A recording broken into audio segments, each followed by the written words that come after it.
Peter Michaels. Hey, Patrick Bateman. How are you? I'm good. You? I'm good. What's new? Ready for this week's sweet episode. Number? Oh, dear. 47? Is that? I think we're I don't know. That's a good pretty question. close. We're getting up there. We're almost at a point where the number doesn't matter, right? I think we passed that point a long time ago. I remember keeping track pretty good up until around 20-ish, and then it just...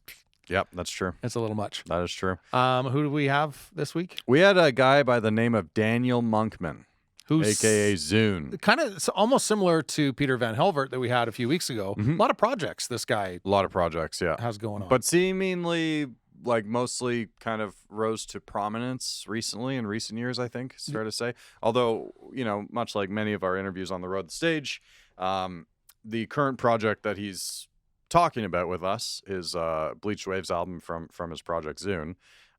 Was finished ages and ages ago, and some of those songs go back like years and years. So yeah, it was pretty cool to get some insight I think on he said that. around 2017, 2018, Yeah, when some of that yeah. stuff got going. So one of the things that we'll talk to him about, so he had a hugely influential album Mm-hmm. on his life. Mm-hmm. And you'll see that it's not just like, oh, I really dig that album. Like, it was a life-changing album for him. 100%. But what we'll get into it, which I find very fascinating, and you know why we listen to what we listen and how we come to be and all that kind of stuff. But it didn't strike with him right away. Yeah. He listened to it and was like, and then went back to it, and then it took. So is there any artists that you listen to regularly that it just didn't take right away? Yeah, for sure. But there's also I had a friend in high school who I used to play music with quite a bit, and he always had a very what I would consider eccentric taste in music.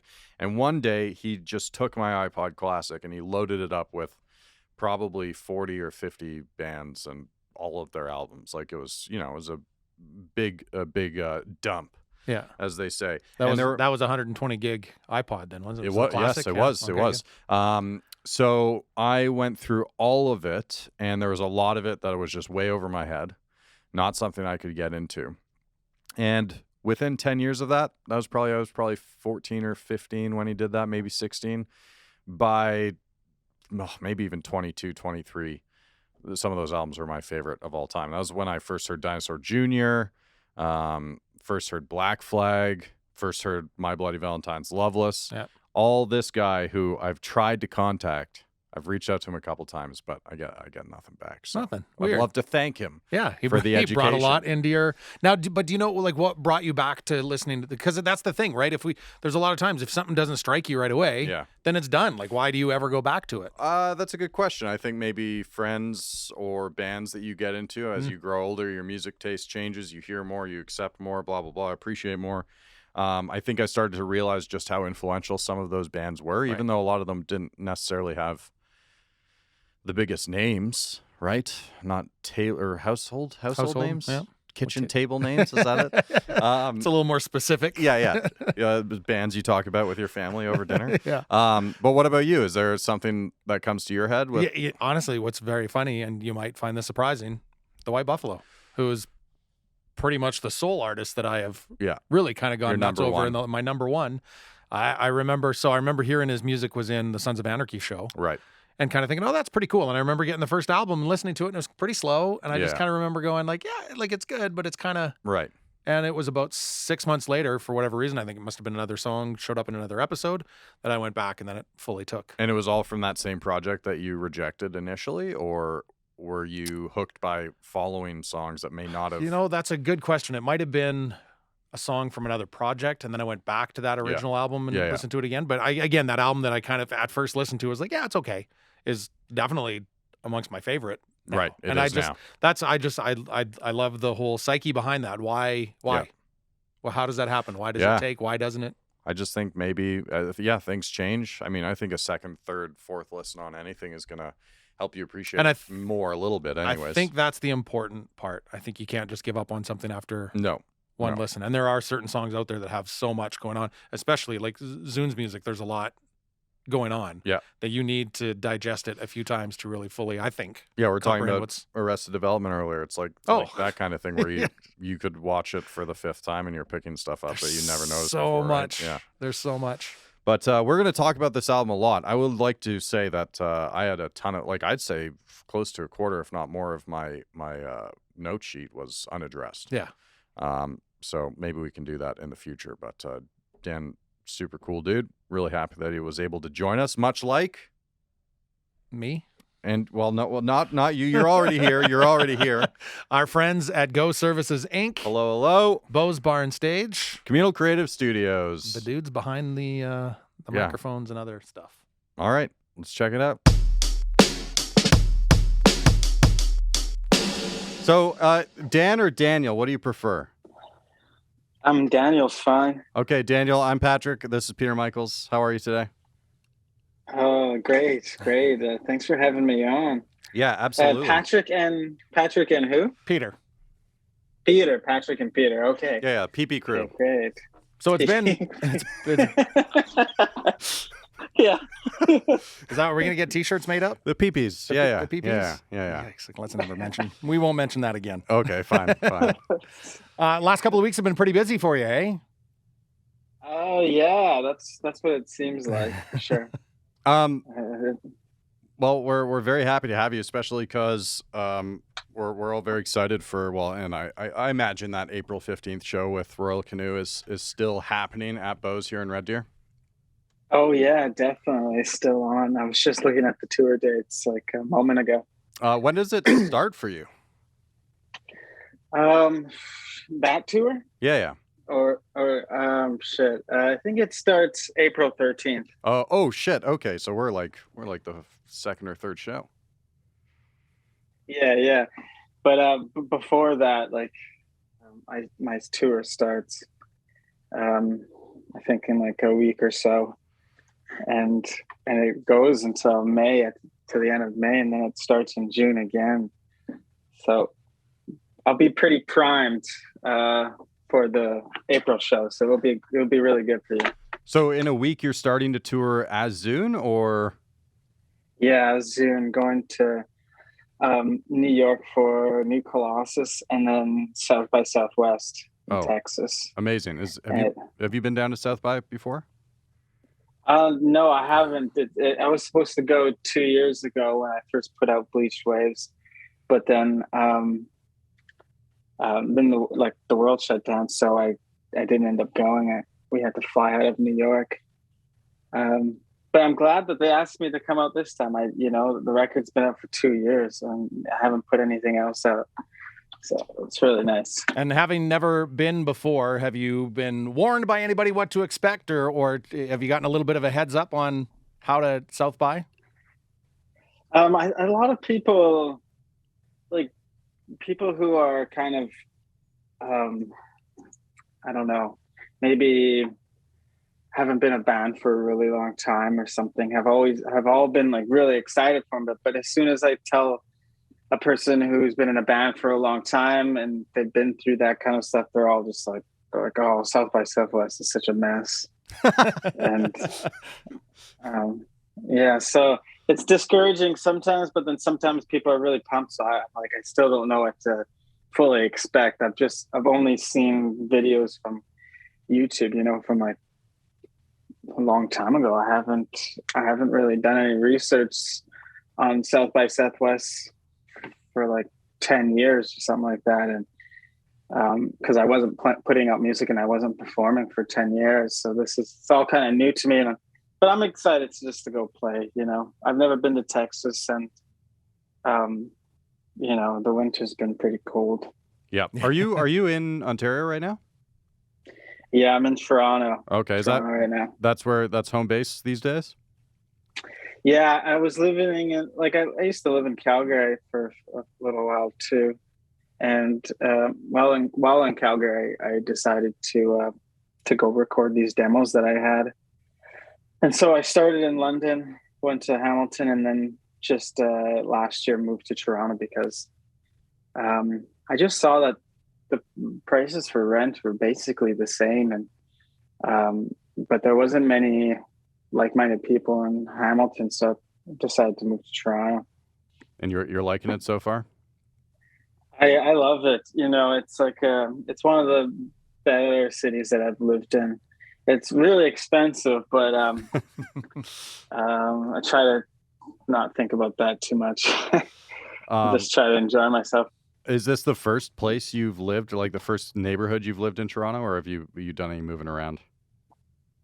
When I first moved here, I was living in a really nice area where it was out of downtown. It was like more of the kind of bougie area, and the house that we had was just filled with like 5 different artists, and we had this whole like huge house. It was super nice, and I felt isolated, which was good. And then the owners sold the house, so I had to quickly find a place. And I was on the road playing with, I think it was July Talk or something, and I didn't even have time to like look at the apartment. I just saw some pictures, and I was like, okay, I'll take it. And then after that tour, I finally came in.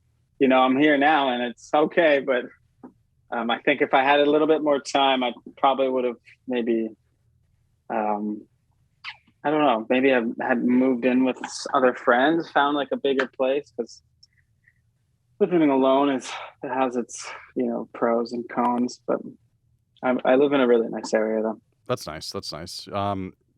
With like, have you been able to properly experience these communities, these neighborhoods with through the pandemic?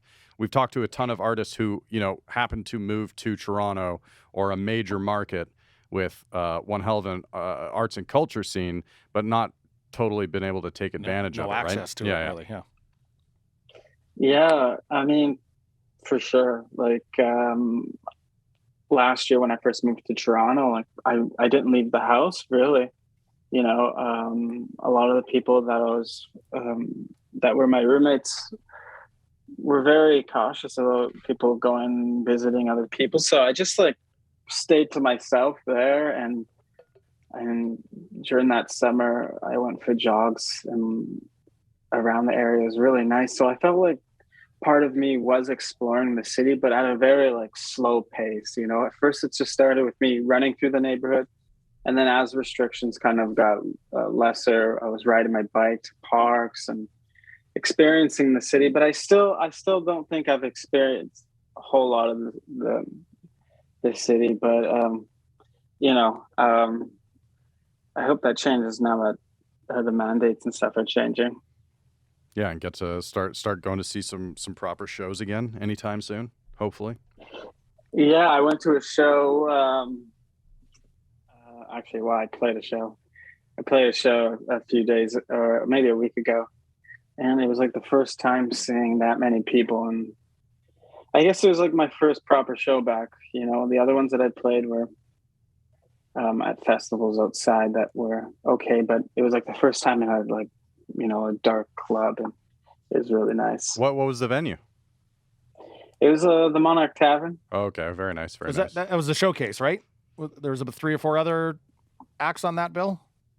Yeah, it was like the exclaimed class of 2022 or right. something. Right. Yeah. It was a lot of fun. And then back to South by real quick. But how many sets are you doing down there? Is it just one or? I think I'm doing 2 or 3. Okay. I don't remember, but I think there's 2 for sure, and then the other one we're working on, I think. And one of them is with this band. I don't know if you remember Black Lips. Yeah. Oh, fuck yeah. That's amazing. I didn't even know that they were still a band. And I thought they were kind of done or something. And when my manager said that we were going to play with them, I was like, what? I don't even know why they would be playing South by Southwest. I don't know. So I have to check in on that actually. Damn, that's I can only assume the crowd at a Black Lips show is going to be very fun. Interesting. Yeah. A different type of energy for sure from Zoon shows. We're kind of more, the live set is a little bit more hypnotic and not a lot of moving around, but it'll be an interesting bill, that's for sure. I think that's the one that I'm looking most forward to, just because growing up in a small town, I remember learning about Black Lips, but never ever seen them live. Yeah, that's a good point. I definitely have not heard their name in quite a while. I think they did put out new music in the last like 2 or 3 years, but Oh shit, okay. Good luck with that. That sounds like a blast. with the class of 22 show, because I mean we've been without concerts and live music for so long. Was it just like back on the bike again? Was there trepidation in the crowd? Did it feel different, or was it just kind of back to the way it was immediately? I don't know. Like it was definitely weird, like doing like the vaccine passport, because I didn't have the proper one, like the QR code. So they weren't even going to let me into the venue at first. And I was like, but I'm headlining tonight. I'm supposed to play. And the guy was just like, it doesn't matter. You can't come in. Let's get the QR code. So I was just sitting outside for the longest time trying to figure this out. And I think that was like kind of a little bit of I was like, oh shoot, like what's going on? Like this is so strange. But in that moment, I was grateful that I was going to be able to play a show. But once inside the venue, it was like, I don't know. It was just like normal for me. It was just like normal, like people, there were some people wearing masks, but like some people weren't. And I don't know. I don't know about that, but it seemed like it was like it's a different vibe, but once we started playing, it felt like a live show. Yeah, it was just like you could feel the bass and you could feel all the guitars. We played so loud, and we wanted to do that. We wanted people to remember how loud it was, because for some people it was their first show in 2 years, and I'm sure some of them were wishing that they had brought earplugs of some sort by the end of it. I think so. I think my guitar player couldn't hear his guitar or something. So with Zoon, it is your project, is your band. Yeah. Is there consistency with the musicians that you bring on stage with Zoon? It's definitely changed a lot throughout the last couple of years. Yeah. I think I'm on to like lineup number 9 or something like that. Has so many different variations. But it's I think that's just what happens, in someone in my position, where, in a band where everyone's contributing and it's like a group effort, it's a little bit easier to get people on board. But with mine in the beginning, it was really tough because I wanted to keep my vision, but I didn't necessarily have a whole lot of money to hire musicians all the time. So, a lot of times people will just play for free for a little while and then leave. And but my friend Andrew McLeod, he was one of those people who stayed, who like was there in the beginning. And I told him if he just stayed, that one day we'd be able to we'd be making more money and touring a lot and playing cool shows. And he stuck around since the beginning and has been still going. And so he's like my core member. And then I have 3 other players now who are all pretty committed, but it's still like there's even on this tour, I don't know who we were going to have this person play bass, but they came to practice and the vibe wasn't there. So I'm not taking them. But I know 2 bass players who will be at New Colossus and South by who know the song. So we're just going to travel there and they're going to play on it.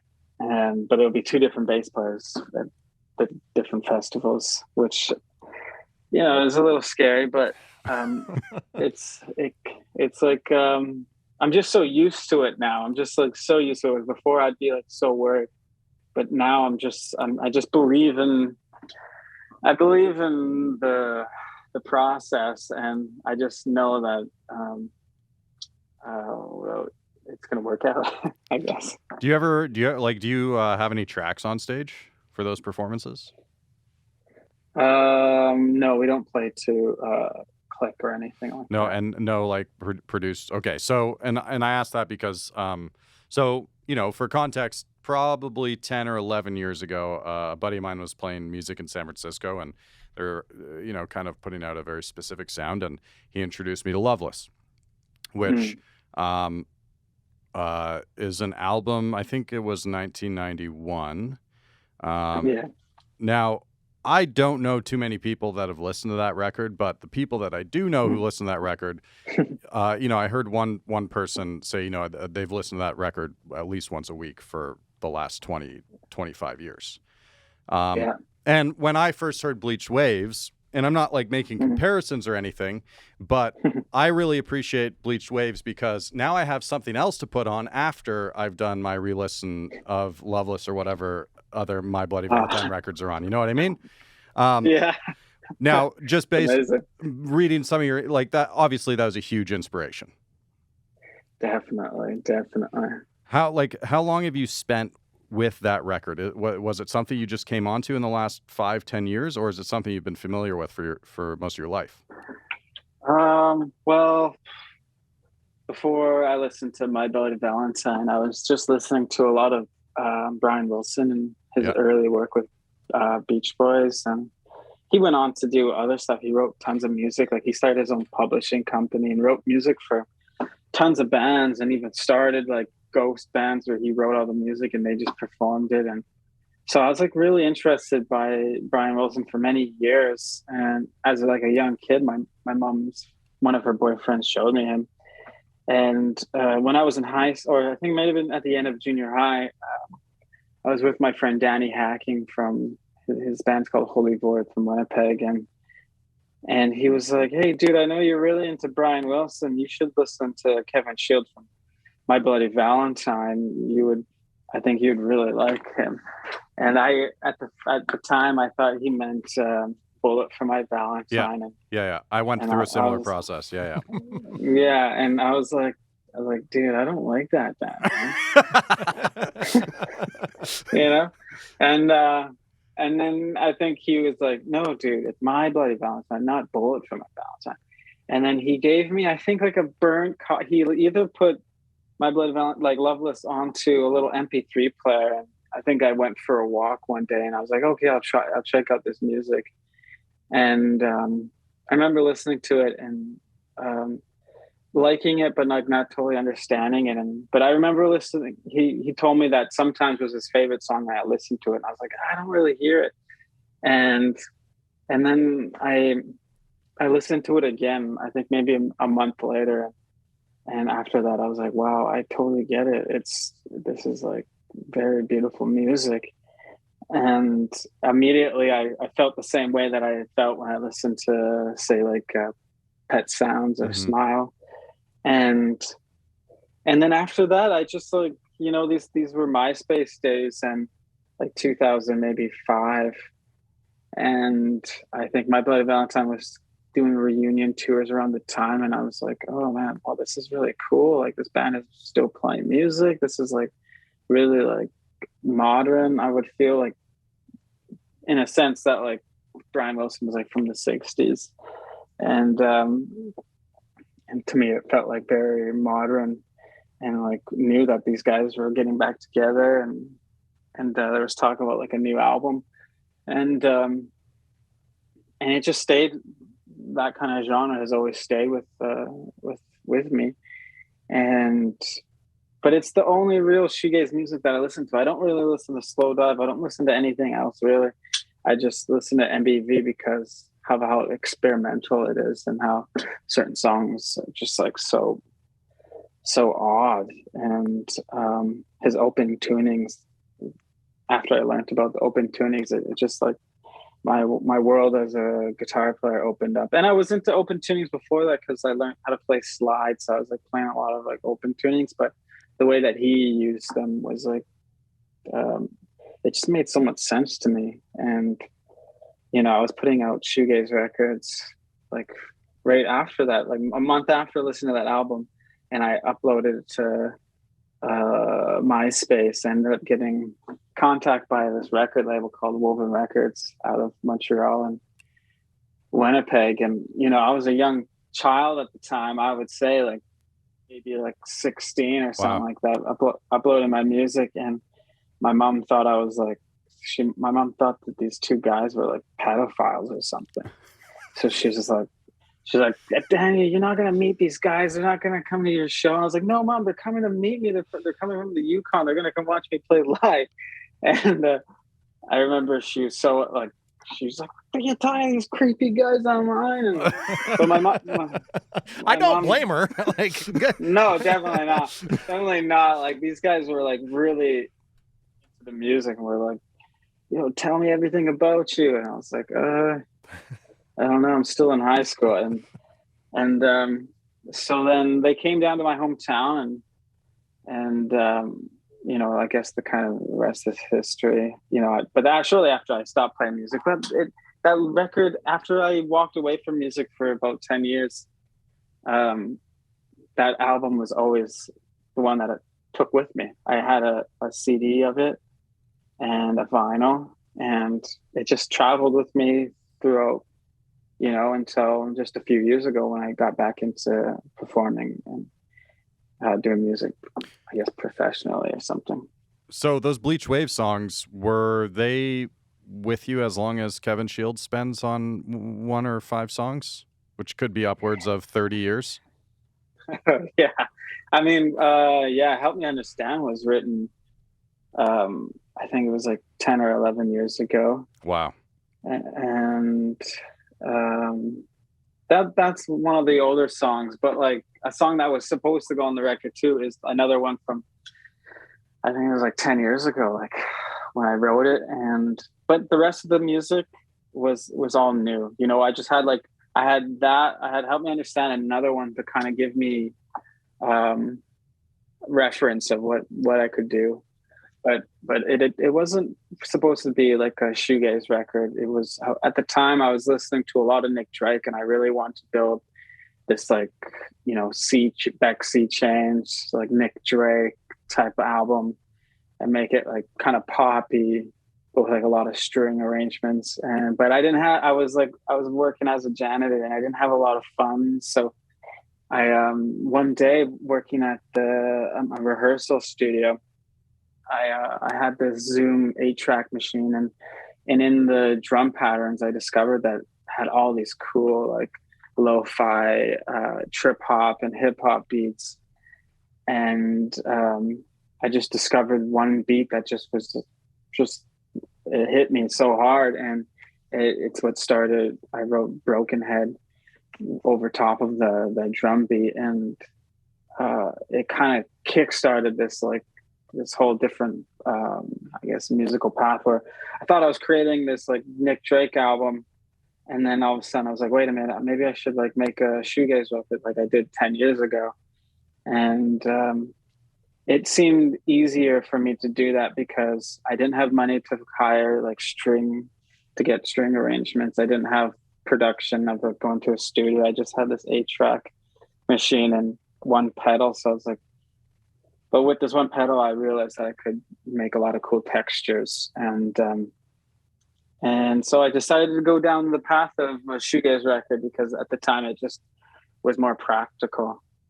And but now I'm starting to now that I have resources, I'm starting to make the more Nick Drake sounding record with like strings and stuff like that. Very cool. Very cool. Just to go back to Loveless for a second, you said that it didn't hit you the first time you listened to it, it's very funny. There's some music that gets you like you're into it like right off the get-go, and other times you have to go back. So I'm curious, what was it about it that you don't think you liked right away, and then what made you go back and listen to it again? I think I don't even know how to describe it. I remember just like looking down at the machine, the MP3 player, and just like hearing the noise and not understanding. It was like, I don't know what it was. Maybe it was the type of headphones that I had, because I know around that time I was just going through all types of headphones. Some just sounded like crap. And I either would have found like a good pair of headphones that just like was a lot better. And the second time around, it just felt more, it was just like a different energy. I don't know how to explain it. It was like there was no low end in the one that when I first listened to it, but then when I listened to it the second time, it felt more warmer or something. I just like understood it. It was one of those feelings. And it's very rare that I hear records like that make me feel that way. and I still have trouble with it. And but there are many records that make me feel that way. But I think Loveless was like, the sound, it just like made so much sense. You know, I think it was To Hear Knows One. It was the one that clicked when I listened to it again. I just understood it. It just felt so right. And I know it's kind of cliche to say that, but it's true. Like that's like actually how I felt. I was like, it's because I'm a music lover, and I understand that. Like when I hear a good song, like endorphins, and you know all the good feels that comes out, and I like that's like that was Loveless for me. And is that all by feel, or do you have any training at all whatsoever, music lessons as a kid, or is it just all by feel?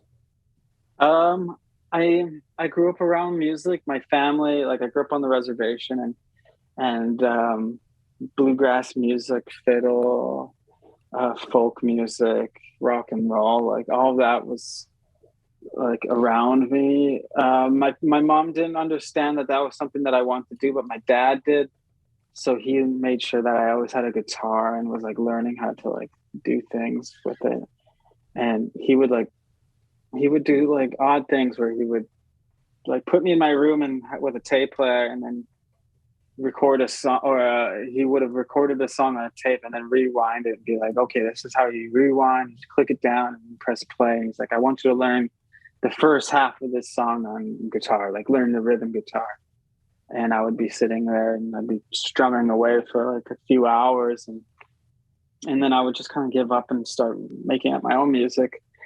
And that was just like that kind of started. I never really learned other people's music. I always just tried to make my own. And you know, but I never was really trained. My mom knew that I loved music after a while and decided that she would support it. So she put me in band class and I learned how to play the upright bass. Nice. So I was in band. I did the clarinet for a while.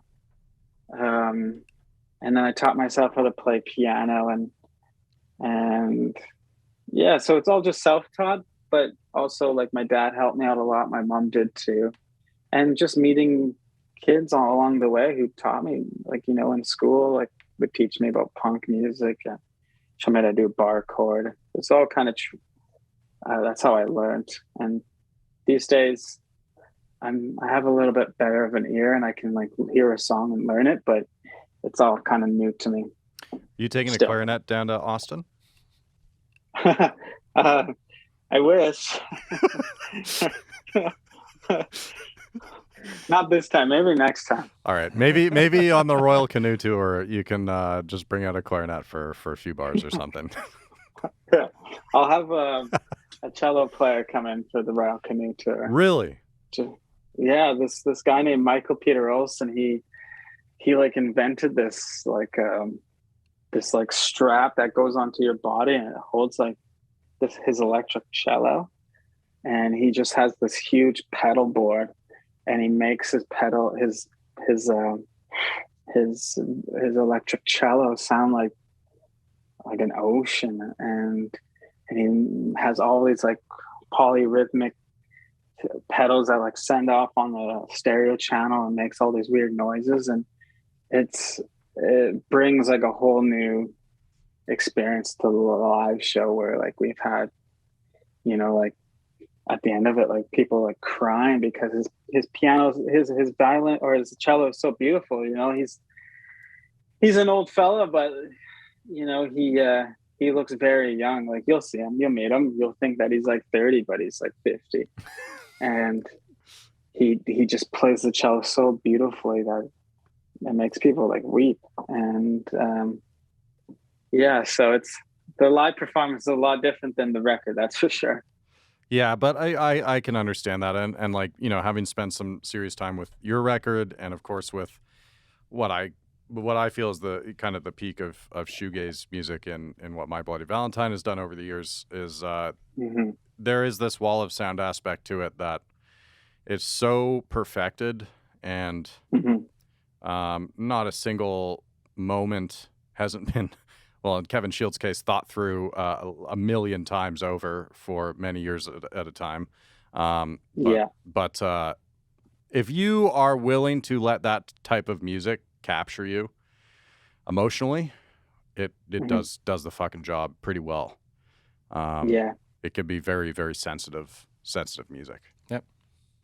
Yeah, that's how it was for me, big time.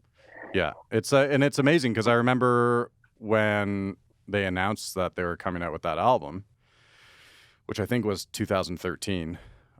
So 23 years or so after Loveless, you know, that was a huge deal. And whether it reached your expectations or not, it didn't really matter because, yet again, it was a project that this Kevin Shields guy, like, he's an interesting fella. Yeah, I love that record. Actually, me too. I a lot of times I like it more than Loveless, or I like them the same.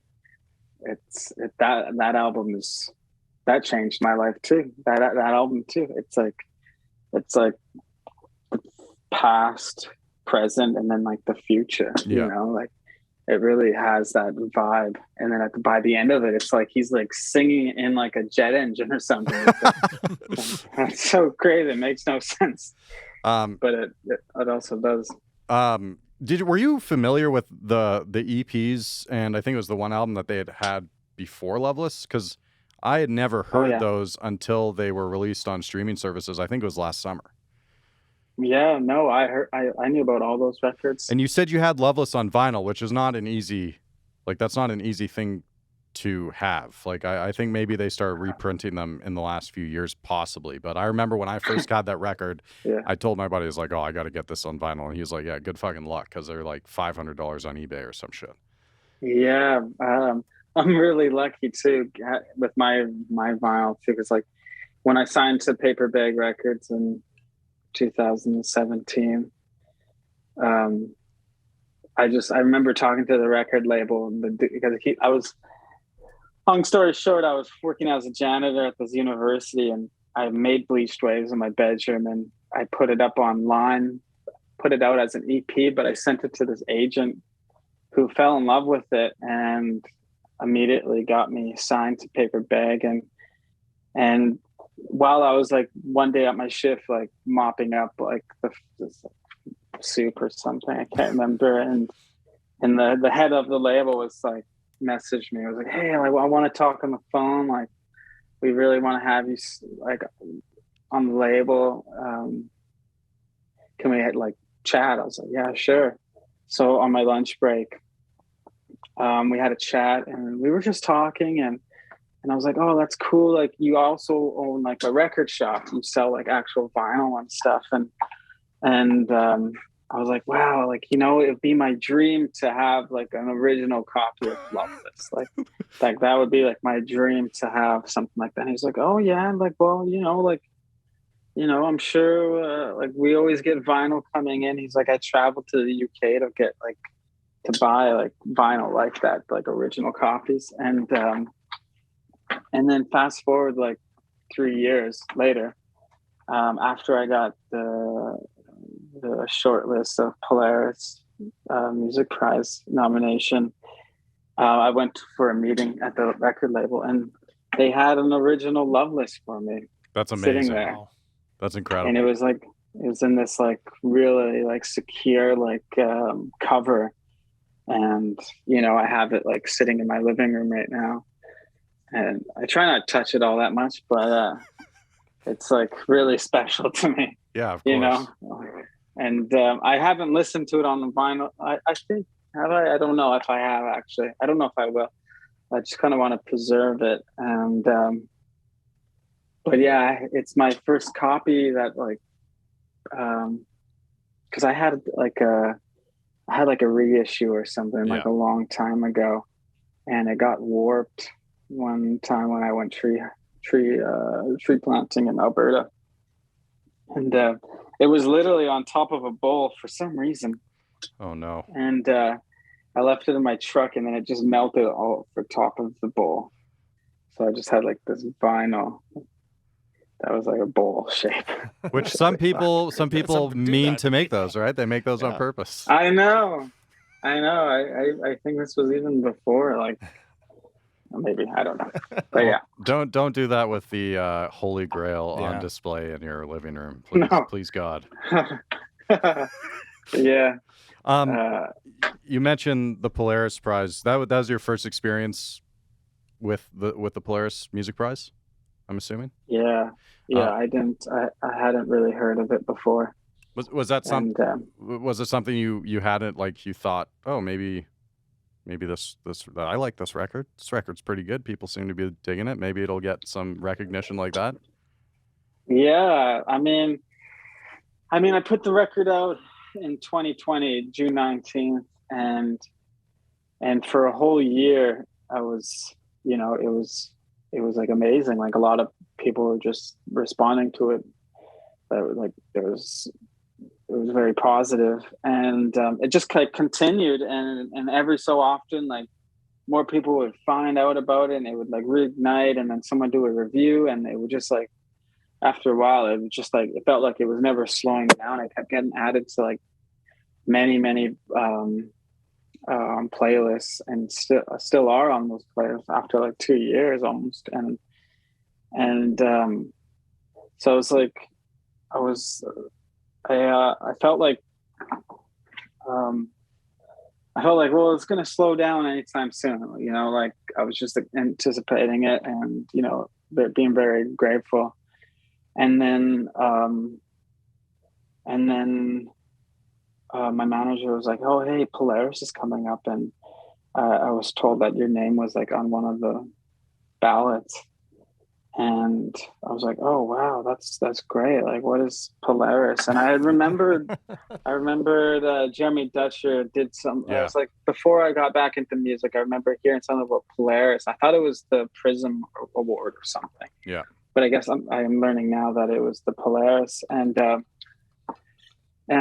so I was like, shit, well, okay, that's great. Like, one nomination, or like, how many do you need? And I found out that you needed 20 or something to qualify as the long list. And then every so often I would just get a message from someone being like, hey, like, I just want to let you know I put you on the ballot for the Polaris. And slowly I was like, wow, we're at like 17 now. It must be like 20 pretty soon.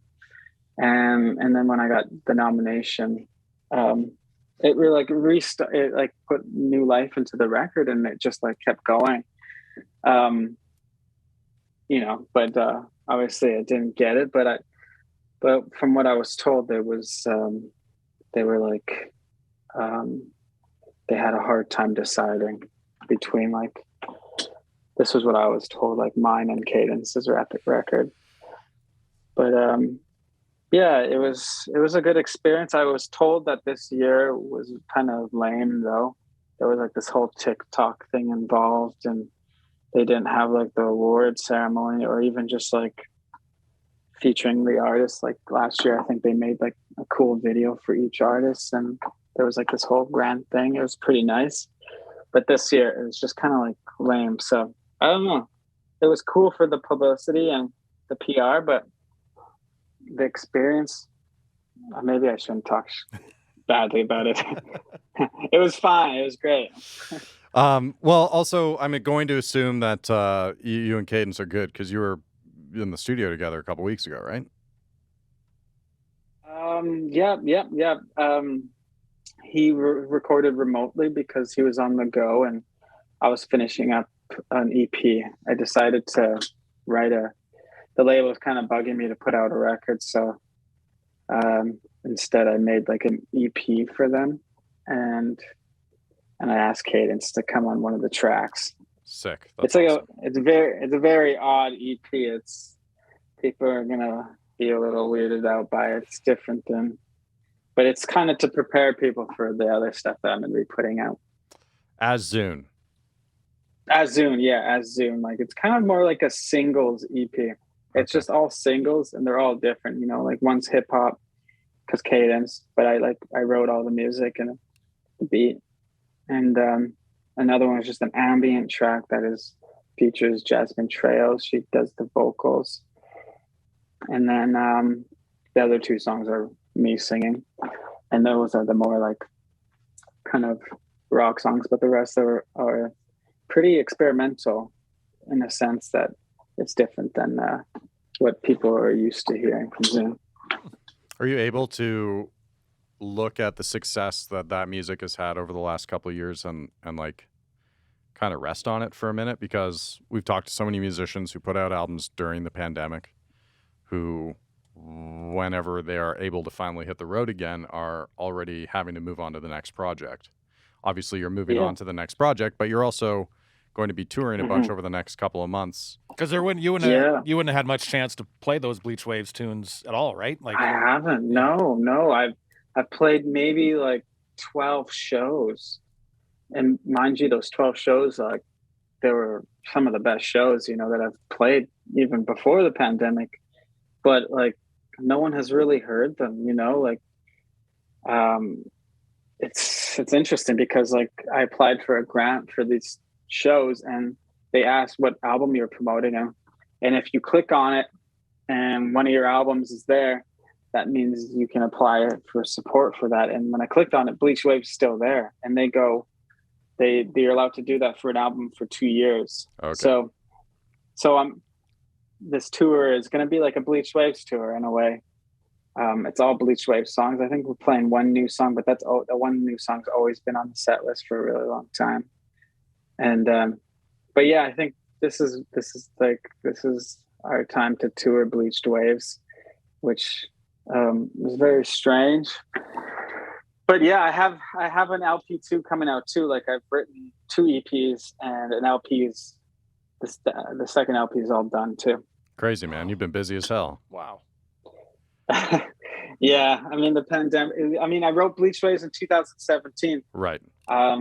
And so like all that time had passed, and I was working a full-time job because the person who vouched for me at Paper Bag ended up passing away. So Paper Bag held on to Bleached Wavves for 2 years. And, you know, I thought in 2017 I was going to be playing shows, but turns out that I had to wait. And then finally, when they put it out, the pandemic happened. So I was just like, you know, I've been waiting a long time. So in that time, I've written many songs. Yeah. But the best music that I've written has been recent. And so that's why I keep pushing my album back, because every time I write a new song, I'm like, oh, this is like the new song. This is the best music I've written. And that just keeps happening. So, but I had to put a stop on it and put together an album, and I did. And, you know, so people are going to be like kind of weirded out by the 2 EPs, but I think when they listen to the LP, it'll be like, it'll be kind of more like the Bleached Wavves stuff. I'm not worried about a little shake up here and there. It's all good. I'm very grateful. I'm very grateful that we get to see what you've been holding on to for 5 years before you officially move on. Oh. Yeah, I know. That's rare. And it feels like and I feel like, you know, because I haven't been able to play it a lot, I still have to play it. So I want to keep playing it for another 2 years or something, you know, like that's what I want to do. But, you know, I'm going to have to put out a new record and then have to play some of those songs. But, you know, it's different for sure. You know, as things get better, I don't have to like scramble to like make new music. I can really take my time, which is like really nice. So Kevin Shields eventually went into doing movie scores. Is that something that you're interested in? Sounds like you've got a lot of creativity there ready to go. Yeah, that's what I do as my other job. Is I just finished working on a film, actually. That's awesome. Yeah, and a lot of well, my dream is to not have to write pop music. I do it mostly because it seems like the most easiest way to grab people's attention and for people to digest the sound. But my ultimate dream, I love making just ambient music. That's where my passion is. I love just, that's what I fell in love with My Beloved Valentine. It was like, To Hear Knows When is like, if there was no singing in it, it was just the music. Like, that's what I like to do. And I've been lucky that the projects that the films that I've scored on are all Indigenous based. And the newest one I did is the first non-Indigenous, but it's about Indigenous people. And yeah, so I choose my projects carefully, but you know, if I like what the person is doing, I'll jump on board. But that's something that, you know, because like music is it's tough going on tours, so it's good to build other ways of revenue to come in. And film score for me is just, you know, it makes the most sense because I can remotely work on it wherever I am. You know, like I plan on working on it when I'm on the road this next month, these next couple months. We often, for whatever reason, we discuss film scores all the time, quite regularly, like a yes. lot, and like it's something that I listen to a lot of film scores. Is there something these days that you pay attention to? Certain composers, musicians that provide scores that influence your work? Philip Glass is amazing. Big time. You know, I loved his music without knowing who he was until my friend Andrew was listening to Philip Glass, and I was like, oh, I know this dude. He's the one that does the soundtrack for Signs. And I was like, I love this music. And so it's given me a lot of new ideas. And I also like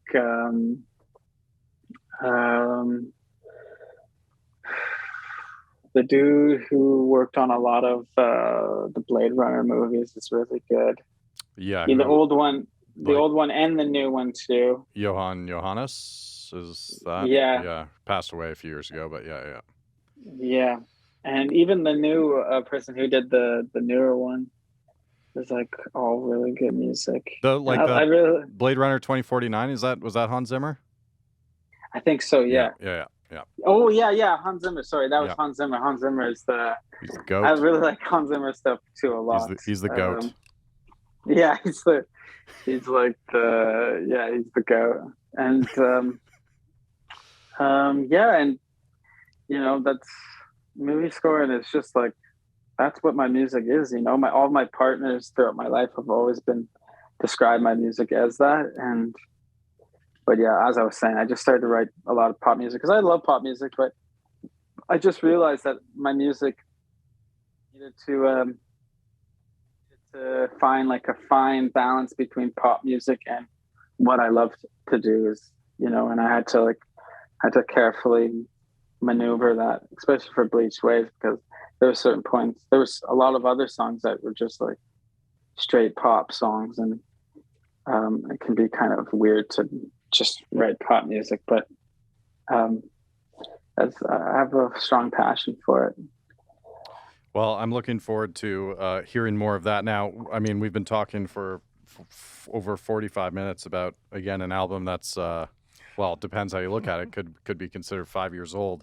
Yeah. You also, I mean, we were supposed to chat last week, and we got, you know, lines got crisscrossed. But part of the reason is because you had 3 goddamn interviews before ours on that day. One of them with our friend Siobhan, with Sirius XM. Siobhan's amazing. Yeah. So tell us about this new record. I'm gonna do it's OMBIIGIZI. OMBIIGIZI? Yeah. Okay. Yeah. OMBIIGIZI. OMBIIGIZI. So even Tom Power didn't get it right. No. Yeah. Yeah. We had a chuckle about that afterwards.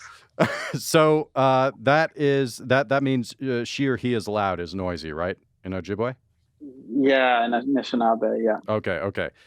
So tell us about this project, because I think we're both really hoping to chat with Adam Sturgeon, AKA Status, on Status down the line. But fuck, man, you got tours coming up, and this record that was a Polaris shortlist, but you also have this project that literally came out, I think, a week and a half ago. Oh, yeah. I forgot about that, too. Shit. That's amazing. Yeah, so, you know, Adam and I, when I was working as a janitor, it turned out that our managers were the same person. And so we just like started talking. I sent some early Bleached Wavves demos and stuff like that. And we always just had like this alliance because we were both First Nations and in Anishinaabe too. And we felt pretty isolated in the music scene. Like there was no one else kind of like us doing the same stuff. And so we found a lot of solid solitude, hanging out together and talking about what we want to do for the community and how to bring us together, but we were both busy with our solo projects, and I was trying to get Bleached Wavves off the ground and get a band together and start touring. So we never really got to sit down and write music together. But when the pandemic happened, we noticed that we had obviously so much time on our hands, just like everyone else. And so we started just like sending songs to each other, being like, hey, dude, I wrote the song 5 minutes ago. What do you think about it? It could be cool. And then he would send me something and I would be blown away. And then I was getting ready to make my LP2, and I had become friends with Charles Spearin because I fell in love with his record, but also my friend Nav, who is like a film producer, he invited me, or he messaged me online being like, oh, hey, dude, I love your music so much. I want to like help you promote it and stuff like that. And he's like, I'm friends with Kevin Drew from Broken Social Scene. I keep talking to him about you and sending him your record. And I was like, oh, wow, that's great, man. I was like, I haven't heard Broken Social Scene in a really long time. And so when I was looking to have someone mix my LP2, I reached out to Nav asking for Kevin's email address. So I emailed him, asked him if he would mix my record. And he's like, oh, I don't really have he's like, I have time, but he's like, I don't really have like a studio to mix it for. He's like, but my friend Charles Spearin, like, he should mix it. So Charles and I started talking, and kind of life went on for like a month or so, and then one day I wrote a song is on the record, and I sent to Adam, and he was like, damn, this is really good. He's like, we should actually like consider going into the studio. And I was like, well, dude, like, I was like, I've been talking to Kevin Drew, but like, I know you're friends with him. Why don't we ask him to like produce it with us? And, 10 minutes later, Adam's like, he's like, hey, I just emailed Kevin, and he got back, and he's like, Kevin's on board. He wants to produce it. He said there's studio time that he's supposed to have, but he's going to give it to us. And all of a sudden, like within like a couple hours, we had like Kevin on board. He gave us a studio time, but it had to be recorded in a month. So we were like, oh shit, we didn't even know what we were doing at the time. We didn't have really any songs. Like, I just had like a few pop melodies that I was like, well, maybe we can make this in. But I had that one song that we were like, okay, we should do this. And what song was that? What song was that? It was the fourth song. It's the one about like my mother. Okay. And like the piano comes in the second verse. And so then Kevin, we all started doing conference calls, talking about what we were going to do. And so we went out to the studio, had all these songs, and Adam and I had practiced them. And when we got there, we just kind of left all those songs, kind of, Adam always says, like, kind of at the door. And so when we went in, it was just like, it was all brand new material. Like, the only song that was properly written out was Cherry Coke, because while we were recording all the other songs, I started to panic, and I was like, well, I don't think my other two riffs are strong enough. So I went outside and I was listening to voice memos from, I think like 7 months prior. And I found the song Cherry Coke, and I was listening to it, tuning the guitar to it and trying to figure it out. And then, so then we did that song. That was like the one that kind of like made the session being like, okay, I think we're like on to something for this album. And yeah, we recorded 9 songs in 6 days. And then a few months later we put it out, and it was all very fast. That was the main thing with Kevin. He's like, we have to put it out now, because as soon as we put out, when we were out there recording, that's when they found the unmarked graves in British Columbia and everywhere else in the country. Yeah, exactly. So we just felt like it was the right time. So we just like forced it out, And yeah, now it's out to the world, and it just seems so strange, you know, like a lot of the music too is like totally different than Zoon, but the songwriting, I would say, is there. Like the kind of my style is there, but like I didn't really use any effect pedals the whole entire record.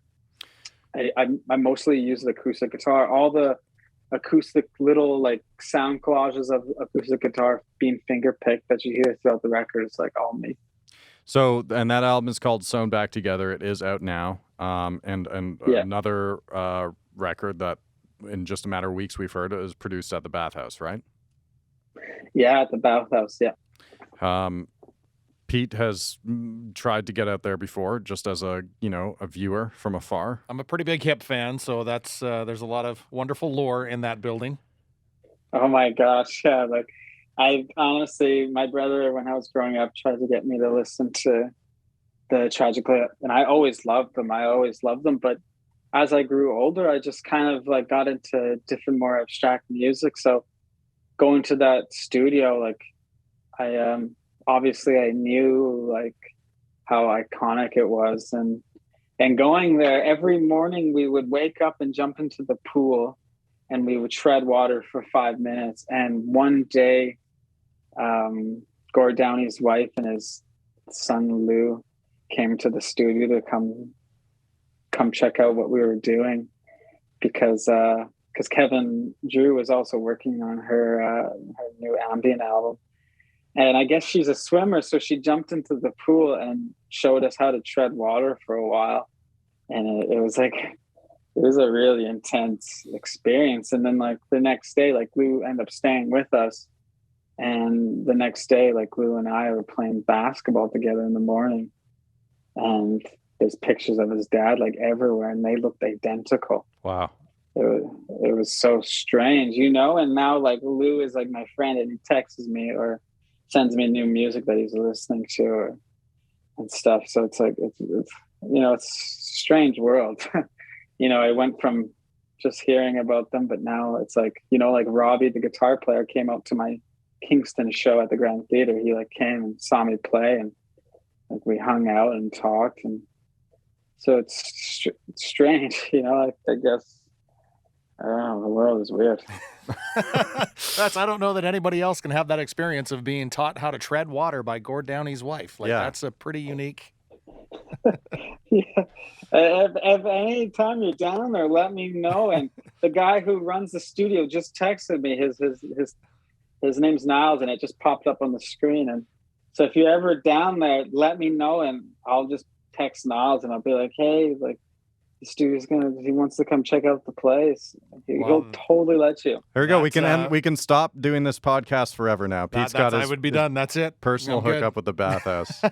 So like beyond the experience of recording in that space, with the history and the legend of it, and especially the legend of Gord Downey, Sewn Back Together is, and I'm not a huge lyrics guy. All right. Mostly just music. Sewn Back Together, to me, and based on some of the interviews from you and Adam, an intensely personal project. Yeah.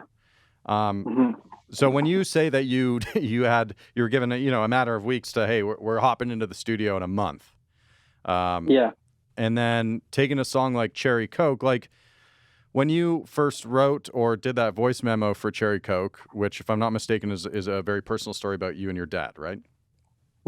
Yeah. Was there any hesitation actually putting that song, putting it on a record? Yeah, totally. Like, because like my dad has passed away now, and and at that time when I was writing it, my dad had passed away. So I was like in the process of like, being the administrator of his estate and will. So there was like all this, it was a really delicate time in my life. And my uncle Matt, and things got complicated on the reservation, and he kind of stopped talking to me. And so I was like, it felt really weird, like putting the story of my dad on this record, and, in some ways like profiting from it. And so I was like really nervous, but you know, the reason why Adam and I got together is because we encourage each other to not give up once we start feeling like vulnerable. And for that song, he just really loved it. As soon as everyone heard it, they're like, "That's it, you know, that's the song. We have to record that." And so I had a lot of support, and that went a long way. Oh, go. Was there a part of you that was hesitant to officially put it out there? Like you had that support, kind of prodding you along, but yeah, no, definitely, I was nervous.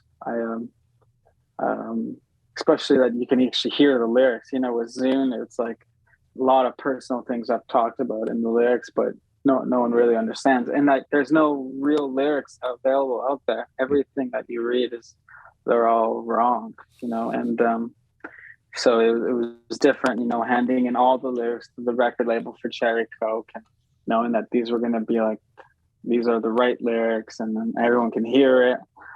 So it was definitely changed. It was something that I wasn't used to, but it feels good to be able to put out some clean music. Are you and Adam going to be able to tour any of that music? Yeah, we have a tour in June. Oh, so fantastic. I have 3 months of touring on Zoon, and then right after that, OMBIIGIZI is going to be touring. And so I don't know. It's going to be a while, but I'm excited for that. I think we both have not agreed to any of our solo projects touring for June, July. So I think we're just going to be focusing on Sewn Back Together and touring that as much as we can, you know, while we can. Yeah, I can't tell you how exciting it is just to hear, like, it sounds, you're going to be busy, but it's just so great to hear an artist that's, you know, having a tough time keeping track of all the shows that are coming up. That's amazing. Yeah, I know. It's just like a lot of moving pieces that sometimes I just like forget. But things are starting to feel more real because the tour poster's finally in, and now I can look at all the dates and I'm like, okay, wow, holy shit, I'm gonna be gone a long time. It's happening, and again, that Royal Canoe tour starts in April. We'll be seeing that on the 15th here at Bose. I really can't wait. That's gonna be great. Yeah, I love those dudes. Yeah. Would you can I just are you hitting the stage with like the J Mascis mentality of just like making people's ears bleed? You just wall of sound for Zoon sets? Sometimes it does definitely do that, but it's a set that I've worked on for the last few years, so it's very flushed out. Before it used to be kind of a noise mess, but now I've really trained the bandmates to learn about dynamics and when to like come in and when to lean out. So it's an experience, but there are moments where it's just noise, and it's really nice. I've been waiting for that moment ever since the Neil Young concert I saw. Been waiting for a sonic wall just like that. Yeah. Yeah. Well, okay. One more mention of Kevin Shields. Do you think there's any chance he's heard Bleached Wavves?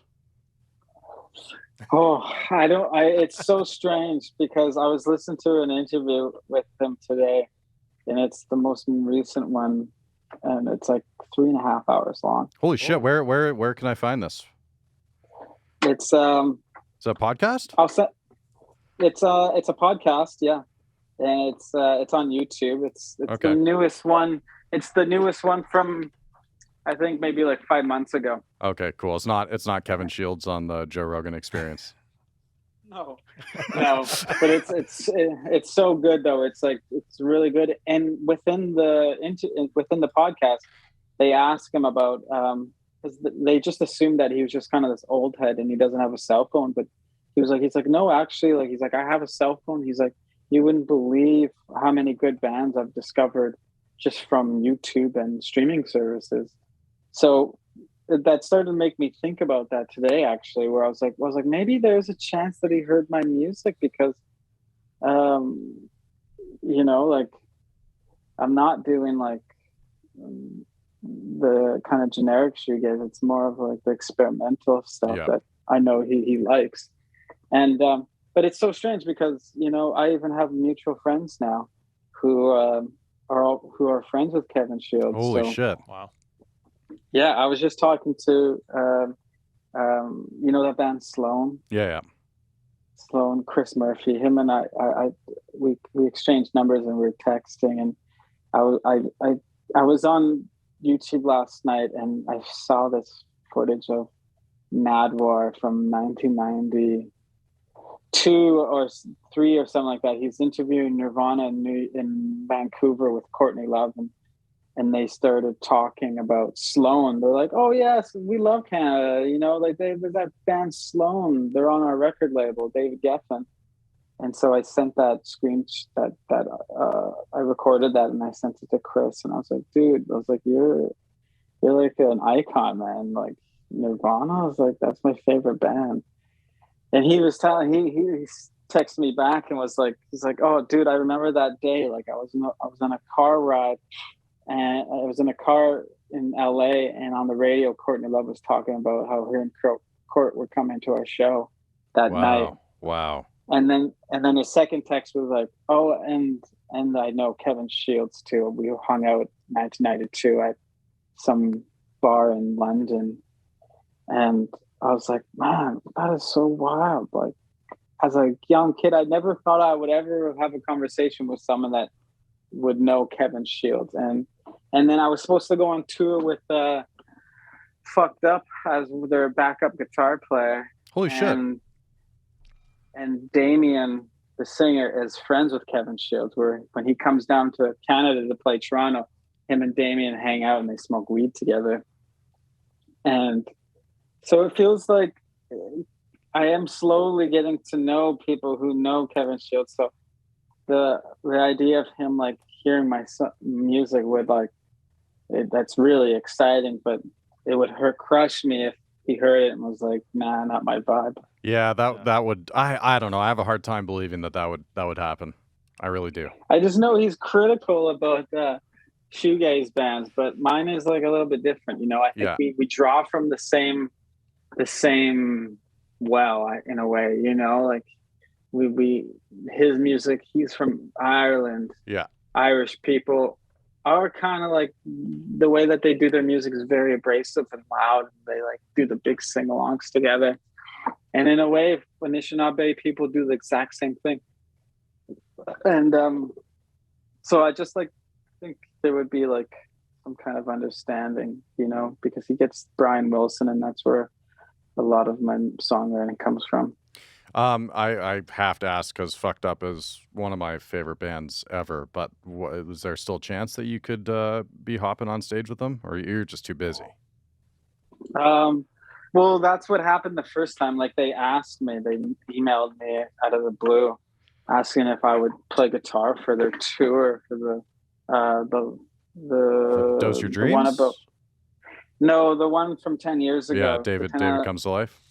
David Comes to Life. Yeah. They wanted me to play guitar for that. And so like they invited me to come to their place and meet them. So I did. I went and hung out with them, and you know, we got along really well, and they all liked me, and they were like, "Yeah, we could tour with you." And I was like, "Great, I could tour with you too." But then when I brought it up to the people at Arts and Crafts and OMBIIGIZI, like they were all kind of choked. They're like, "Oh, what? Like you're going on tour for 2 months with them?" Like we had this tour planned, and none of the tours conflicted with OMBIIGIZI. But then they just left no room to rehearse. And so when I brought that up to Mike, they were kind of choked because they were hoping that I would come, and I had to say no in the end. And I think they were kind of upset about it and kind of bummed, and they might be mad at me. I don't know. I think the one guy was mad, but Yeah, so I don't know. I don't know if they would have me on tour, but if they listen to this podcast, I'll play with you guys. It was just that I was just really busy. It was kind of out of my control. Well, the way Fucked Up has gone over the last 15 years, 10 to 15 years. I mean, you wait another 5 years, and they're probably going to need a 7th or 8th guitar player on stage by that time. So, yeah, I think the potential's there. Have you been on Turned Out a Punk? Sorry, say that again. Have you been on Damien's podcast, Turned Out a Punk? No, I haven't. No, not yet. All right. I didn't realize he had a podcast. Yeah, he does. He has people on to basically find out how and what they started listening to when they started listening to punk. It's pretty cool. Oh wow. Yeah, it's pretty cool. Yeah. I don't remember Kevin Shields on there, but maybe one day. Yeah, maybe one day. I know they hang out at some kind of hookah bar or some kind of vape bar that Damien owns or something in Toronto. Oh yeah, I forgot. They hang out there and smoke. They hang out and smoke weed or something. Right. And yeah. Well, Pete, no, this has been amazing. Yeah, it's been a really, really fun chat, man. We really appreciate you taking the time. Oh, thanks, man. Thanks for rescheduling too. It was a bit chaotic last week. It's all good. We like our guests stress free. Yeah. And I seriously thought the podcast was the next day because I had done 3 that day, and I was like, I think I'm done. I think I can lay down and chill now. And then, yeah. Sorry about that. We got it done. That's what matters. It's all good, man. And again, thank you so much for providing another album for me to listen to after I've gone through my Bloody Valentine and maybe a Ride album or 2. Oh yes. So love Ride. Yeah, we'll see you on April 15th. Okay, sounds good. Thanks so much, fellas. Thanks, awesome. Daniel. Have a great night. Okay, see ya. Peace. See ya. I don't think we've finished an interview where I've been like, oh my God, I still have all this stuff to ask. But it was also about a half a page. Yeah. It was all personal stuff, though. Well, I was just going to say, there's personal. quite a bit of stuff that we didn't get into with him as well, because he does have, and I would highly encourage anybody that just listen to that to go and kind of dig through the backstory a little bit, because he does actually have that. So we alluded to it a little bit here and there about 10 years where he wasn't making music. Yeah. And those were eventful years. Yeah, I think it was some rough times for sure, which, I'd love to talk to him about sometimes, but it is an interesting thing where I think in the course of our, however, almost 50 episodes, we've had some pretty in-depth conversations. Sometimes we don't expect to have those conversations, and it's not always easy to know what the limits of those conversations 100%. are, or the questions, right? And we've had the benefit of some of our guests we've had many interactions with and are kind of a little bit more comfortable, know them a bit more, and know what we can ask and what we can't. But I would definitely have no problem saying next time. No, hell no. We've got Dan around. Hell no, and we're going to see him. We're going to see him with Royal Canoe. Isn't that crazy? Very excited about that. There's more shows getting announced all the time. Oh my God, we had 4 in one day last week. Crazy. It was crazy. Very, very cool stuff. It's going to be a busy spring. Can't wait to get back in front of live tunes. Yeah, I saw some music last Thursday. Where'd you go? I went to Bose. I was at Bose for a little jam. That was the St. Groove. It was Mitch from St. Groove. It was Pierre, bass player from town, and Colton playing drums. I got them all right. And it was awesome. Yeah, and what was it was a sit down kind of. Yeah, they're just chilling. Yeah, just chilling. They're just riffing. Just a good jam session. Yeah, it was a good time. It was a good time. It felt nice. And it's going to feel even better when shows come back. Loud. Very loud, just like that. That's a good. We were talking about getting your ears kind of readjusted. And yeah, I didn't need it last Thursday. They were very gentle. It was pretty chill. It was very, very gentle. Some of those shows that are coming up, you might see video footage of, and maybe some of that video footage of, or video footage you'll see is going to be on the YouTube channel, the Communal Creative Studios YouTube channel, which if you've not subscribed to at the very least, like I'd love it if you liked everything on that channel because that's very easy to do. But if you haven't subscribed, then Patrick's going to see you at one of those shows, and you're going to wish that he didn't see you at one of those shows. You're going to say hi, and I'm going to look at you. No more Mr. Nice Guy. Not say anything. It's about that. Get Show on me it. your phone. Show me your phone. Open up YouTube. I don't doubt you'll do it too. Big thanks to Go Services Inc. As always, I think they loved our chat with Sally from a couple weeks ago with all the bidets and the toilet talk. They liked the toilet talk. I'm pretty sure that was huge for them. Bose Barn Stage. And of course, Communal Creative Studios, Ryan and Riley. Awesome people. We all get together and be back here again next Wednesday.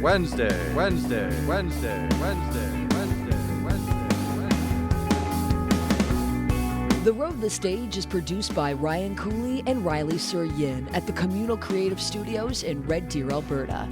In partnership with Go Services Inc., Sewn Back Brewing Co., Tourism Red Deer, and Bose Bar and Stage.